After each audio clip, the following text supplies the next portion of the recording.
Friends, welcome to another video, and this video is regarding lighting in mines, or we can say that the illuminations in mines.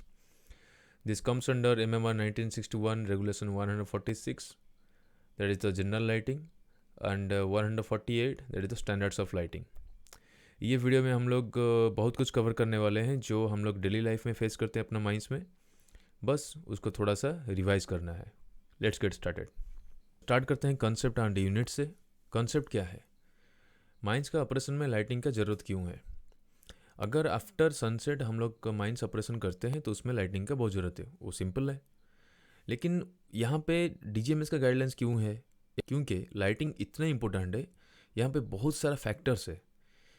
क्योंकि time to time वो standard क्यों निकालता है DGMS, वो सोचने वाली बात है. अगर हम लोग का लाइटिंग हम लोग जानते हैं कि लाइट लगाना है और काम करना है, तो डीजीएमएस अपना स्टैंडर्ड क्यों निकालता है?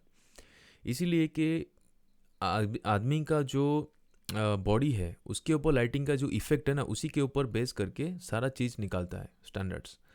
जैसे कि नॉर्मल टाइम होता है, जैसे आप पढ़ाई कर रहे हैं, उसमें आपका लाइट कम है तो आपका सर दर्द होता है, आंख में स्ट्रेस आता है, जल्दी नींद आता है, पढ़ाई करने का मन नहीं करता है. सेम टू सेम सारा चीज़ एप्लीकेबल है माइंस का ऑपरेशन में. अगर आपका लाइटिंग सफिशेंट नहीं है, आपका ठीक से मन भी नहीं करेगा, आपको वो एनर्जी फील नहीं होगा कि मेरे को काम करना है, डिजीनेस लगेगा, नींद लगेगा, हेडेक होगा, आंख में स्ट्रेस होगा, जल्दी नींद आएगा. ये सारा चीज़, सारा इफेक्ट उसी में आता है जो कि हम लोग पढ़ाई करने में जो इफेक्ट आता है. हम लोग पढ़ाई कर रहे हैं अपना घर में, ओके, लेकिन अगर वर्क प्लेस में आप हैं और वहाँ पे ये सब चीज़ आता है, कुछ कुछ प्रॉब्लम्स आता है इसको लेके, तो वो अनएक्सेप्टेबल है. तो उस चीज़ को अवॉइड करने के लिए डीजीएमएस की तरफ से बहुत सारा गाइडलाइंस निकलता है टाइम टू टाइम. वो चीज़ हम आपको सही तरह से दिखाएंगे, कौन सा सर्कुलर है, कौन सा रेगुलेशन है और कितना कितना स्टैंडर्ड्स हम लोग को दिया गया है. सारा चीज़ हम लोग इस वीडियो में देखेंगे. आगे चलते हैं. सफिशेंट और इनसफिशेंट दो चीज़ है.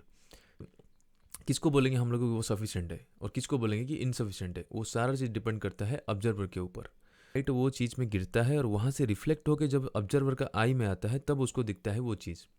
तो वहाँ पे दो चीज़ इंपॉर्टेंट है, एक लाइट जो गिरता है एक चीज़ के ऊपर, और जो रिफ्लेक्टिंग पावर, मतलब जो रिफ्लेक्टर है, मतलब चीज़ के से गिरने के बाद जो रिफ्लेक्ट होके आता है उसके ऊपर. तो दो फैक्टर यहाँ पे आ गया, एक है आपका मेन सोर्स ऑफ लाइट, दूसरा हो गया रिफ्लेक्टर. अगर इसमें से कोई भी चीज़ ख़राब रहता है तो आपका देखने में दिक्कत होगा. अगर आपका लाइट अच्छा है लेकिन आपका रिफ्लेक्टिंग चीज़ अच्छा नहीं है तो आपको अच्छा लाइट नहीं दिखेगा या अच्छा चीज़ अच्छे से नहीं दिखेगा.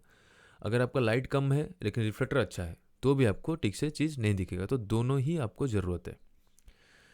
तो ठीक है, तो हम लोग यूनिट क्या रखते हैं कि किस चीज़ में हम लोग उसको मेज़र करते हैं, वो है लिमिनस फ्लक्स और लक्स, कि एक जगह पे इतना लक्स का लाइट होना चाहिए.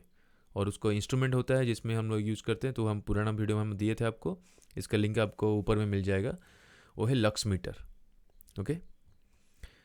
इल्यूमिनेशन डेफिनेशंस, ये जस्ट फॉर जनरल नॉलेज के लिए है कि बहुत सारे यहाँ टर्म्स रहता है इल्यूमिनेशन में. Brightness, candle power, lumen, luminous flux और लक्स. सबसे कन्फ्यूजिंग जो है वो लूमेन है और लुमिनस फ्लक्स है या लक्स है. पहले बात कर लेते हैं कैंडल पावर क्या होता है. कैंडल पावर नॉर्मल है कि अगर कैंडल अगर जलता है तो उसमें जितना लाइट रेडिएट होता है उसको बोलते हैं 1 कैंडल पावर. अगर कोई ऐसे बात करता है कि एक लाइट का जैसे 10 कैंडल पावर है, 5 कैंडल पावर, मीन्स वो एक एक कैंडल जलने से जितना लाइट निकलता है उसका 5 टाइम्स वो लाइट निकाल के देगा. अब बात करते हैं लूमेन और लुमिनस फ्लक्स और लक्स के लिए. लक्स क्या होता है? तो total quantity of light radiated by light source per unit of time. मतलब वो टाइम के साथ उसका कनेक्शन है कि एक टाइम में, एक सेकंड में वो लाइट से कितना लाइट निकलता है, उसको बोलेंगे लक्स. और लूमेन क्या है? Lumen it is the unit of measurement of total light energy given by a source. तो वो सबसे इंपॉर्टेंट है क्योंकि ये क्वेश्चन मैक्सिमम टाइम में आता है और बड़ा कन्फ्यूजिंग होता है. इसीलिए जो लाइट एनर्जी का यूनिट होता है वो है लूमेन, नॉट लक्स. लक्स होता है कि एक सोर्स से टोटल क्वांटिटी ऑफ लाइट कितना निकलता है उसको बोलते हैं lux per unit of time. तो ये चीज़ ध्यान रखिएगा. नेक्स्ट आते हैं लाइटिंग डिज़ाइन और कॉन्सेप्ट के ऊपर कि लाइटिंग डिज़ाइन कैसे किया जाता है. अगर कोई वर्क प्लेस में या माइंस में हम लोग काम कर रहे हैं रात में, उसको कितना कैसे डिज़ाइन करते हैं ताकि लाइट सफिशेंट उस एरिया में मिले. लाइट लेवल होता है कि कितना वैल्यू का इल्यूमिनेशन वैल्यू का होना चाहिए ताकि वो सफिशेंट लाइटिंग करे. यूनिफॉर्मिटी, जैसे होता है ना कि गुड लाइट दिया गया है, बहुत सारा लाइट दिया गया है, लेकिन आपको अच्छी तरह से वो प्रॉपर्ली डिस्ट्रीब्यूट होना चाहिए एरिया में जहाँ पे हम लोग काम कर रहे हैं, ताकि कोई भी आदमी अनकंफर्टेबल फील ना करे, वो कंफर्टेबली काम कर पाए। उसको बोलते हैं यूनिफॉर्मिटी, हर जगह सही तरह से डिस्ट्रीब्यूट हो। ग्लेयर एक चीज़ है कि अगर कोई लाइट आपका रंग प्लेस में रह गया ना, वो जो आंख में लगता है, या चलन कोई गाड़ी चला के जा रहे हो उसका आंख में जो लगता है ना सामने से, उसको ग्लेयर बोलते हैं। तो ग्लेयर सबसे इंपॉर्टेंट चीज़ है, बहुत ज़्यादा इफेक्ट करता है माइंस का ऑपरेशन में। तो ये सब थोड़ा छोटा चीज़ है जो जिसको हम लोग जानना चाहिए। तो चलते हैं आगे थोड़ा। एडवांटेजेस ऑफ गुड लाइट, ये तो सबको पता ही होगा।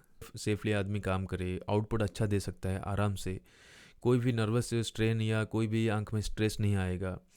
तो ये सब छोटा एडवांटेज है जो कि बहुत ज़्यादा मायने रखता है माइनिंग का ऑपरेशन में। तो ये आता है कुछ लैम्प्स है जो हम दिखाएं इसमें कि क्या क्या बोलते हैं, क्योंकि बहुत सारे यहाँ कन्फ्यूजिंग वर्ड्स है। Incandescent light, fluorescent lamp, high pressure mercury vapour lamp, high pressure sodium vapour lamp, halogen lamps. But different types of lamps यहाँ पे है। तो नॉर्मल बल्ब हम लोग यूज़ करते हैं अपना घर में, वो इनकैंडेसेंट लाइट बोलते हैं, क्योंकि वो टंगस्टन कार्बाइड का लैम्प रहता है, अंदर में एक फिलामेंट रहता है ना, वो जलता है हीट होके, वो incandescent.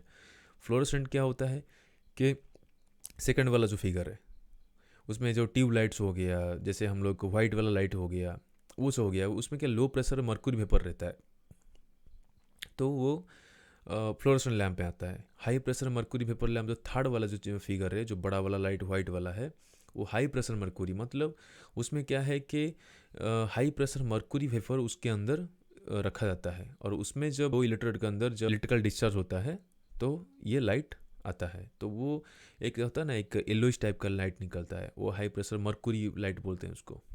High pressure sodium vapour same है, राइट साइड में उसका जस्ट दिखिएगा, वो भी सेम ही है कि उसमें सोडियम वेपर उसके अंदर है।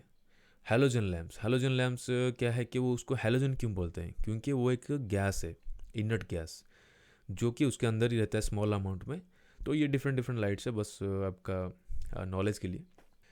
उसके बाद चलते हैं हम लोग सबसे इम्पोर्टेंट चीज़, जो हम लोग का स्टैंडर्ड ऑफ लाइट है, और हम लोग का डीजीएम की तरफ से और एमएमआर की तरफ से जो भी गाइडलाइंस हम लोग दिया है उसके ऊपर थोड़ा नज़र डालते हैं। तो चलिए नज़र डालते हैं एमएमआर 1961 के ऊपर, chapter number XIV, lighting and safety lamps. तो regulation number 146, general lighting, sub regulation 1 क्या बोलता है कि adequate general lighting arrangement shall be provided during working hours. तो यहाँ पे जो लिखा ना एडिक्वेट, वो सबसे इंपॉर्टेंट वर्ड है। एडिक्वेट मतलब एक ही वर्ड में वो कंप्लीट कर दिया कि एक एरिया में कोई भी वर्किंग प्लेस में कितना होना चाहिए, वो एडिक्वेट होना चाहिए, मतलब जितना आपको ज़रूरत है उतना होना चाहिए। लेकिन कितना ज़रूरत है वो इसमें मेंशन नहीं किया, क्योंकि वो डीजीएम में सेट करता है और ये वो सर्कुलर या गैजेट नोटिफिकेशन में टाइम टू टाइम निकालता है। क्योंकि माइंस में बहुत सारा एरियाज़ रहता है और हर जगह पे लाइटिंग एक जैसा नहीं होता है, हर जगह पे डिफरेंट लाइट होता है। जैसे कि हॉल रोड हो गया जहाँ पे डंपर्स चलते हैं, सोवेल पीट हो गया जहाँ पे सोवेल से लोड करता है, वर्कशॉप हो गया, मेंटेनेंस यार्ड हो गया, क्रशिंग प्लांट हो गया, स्क्रीनिंग प्लांट हो गया, इस सारा चीज़ में हर जगह पे लाइटिंग डिफरेंट रहता है। तो वो हो गया, उसमें इसलिए मेंशन नहीं किया, इसलिए एक लाइन में के लिए एडिक्वेट होना चाहिए। ओके, अब सब रेगुलेशन 2 में चलते हैं, 146 का। वो क्या बोलता है, the lighting, this one, the lighting provided in a mine shall as far as possible be so arranged as to prevent glare और आई स्ट्रेन। पहले भी हम बोल रहे थे ग्लेयर और आई स्ट्रेन जो होता है ना, वो बहुत ज़्यादा इंपॉर्टेंट फैक्टर है कोई भी लाइटिंग का जब हम लोग डिज़ाइन करते हैं, क्योंकि इतना होना चाहिए कि वो आँख में ना लगे, कि वो ग्लेयर ना करे। जैसे कि होता है ना, बहुत अगर कोई भी एरिया में हम लोग ज़्यादा लाइट दे देते हैं तो भी वो ठीक नहीं है, वो उसमें भी वो ग्लेयर्स होता है, उसमें आँख में प्रेशर आता है, अगर कम रहता है तो भी प्रेशर आता है। तो हमें ऑप्टिमम चाहिए, एक कंफर्टेबल जोन या कंफर्ट जोन जिसको बोलेंगे, वो चाहिए कि आदमी अच्छे से काम कर पाए। ओके, तो ये एक अच्छा पॉइंट है जिसको याद रखना हम लोग को ज़रूरत है। उसके बाद चलते हैं स्टैंडर्ड्स ऑफ लाइटिंग, वो होता है 148 स्टैंडर्ड्स ऑफ लाइटिंग, लेकिन इसमें मेंशन नहीं हुआ क्योंकि वो standards time to time factors को फैक्टर कंसीडर करके वो चेंज होता है, वो आता है सर्कुलर्स या गैजेट नोटिफिकेशंस में। तो अभी चलते हैं वो सर्कुलर देखने जिसको हम लोग अभी फॉलो कर रहे हैं, वो है circular number 3 of 2017, DGMS legislation circular number 3। ये एक चीज़ है कि इसमें थोड़ा सा आपको ध्यान देना पड़ेगा। मैं क्या बोलना चाह रहा हूँ कि इसमें जो लिखा है ना, DGMS legislation circular number 3 of 2017, ये question maximum time second class या फर्स्ट क्लास में आता है, और बस इसमें नाम चेंज करता है, इसमें थोड़ा सा वर्ड चेंज कर देगा। लिखेगा कि 4 ऑप्शन दे देगा कि DGMS लेजिस्लेशन सर्कुलर नंबर 3, ये एक रहेगा। DGMS tech circular number 3 of 2017, DGMS legislation circular number 5 of 2017। तो उसमें थोड़ा कन्फ्यूजिंग रहता है, उसमें कन्फ्यूज नहीं होना है। सिंपल है कि जो इल्यूमिनेशन ऑफ माइंस होता है उसमें DGMS legislation circular number 3 of 2017 का है। तो उसमें क्या क्या मेंशन किया है, इसमें स्टैंडर्ड्स दिया है कि कौन से एरिया में कितना स्टैंडर्ड का इल्यूमिनेशन होना चाहिए। तो चलिए उस पर एक नज़र डालते हैं। देखिए इसमें चलते हैं। दो चीज़ें, एक है place of area to be illuminated और कितना हम लोग का लक्ष्य होना चाहिए। तो अब उसमें H मतलब होता है हॉरिजॉन्टल और V मतलब वर्टिकल। तो हर जगह डिफरेंट डिफरेंट है। एक है, स्टार्ट करते हैं, work place of heavy machinery. जहाँ पे हेवी मशीनरी काम करता है वहाँ पे कितना होना चाहिए, 15 लक्स होना चाहिए हॉरिजॉन्टल, 25 लक्स होना चाहिए वर्टिकल। क्योंकि हम लोग को अगर एक जगह पे सोवल चल रहा है तो उसको हर तरफ देखना पड़ता है, नीचे कितना डेप्थ कर रहा है, ऊपर कितना हाइट में चल रहा है फेस, आगे पीछे साइड। तो उसमें हर तरफ से लाइटिंग हम लोग को चाहिए। तो वहाँ पे 15 लक्स हॉरिजॉन्टल, 25 लक्स वर्टिकल में आता है। सेकंड में ड्रिलिंग एरिया।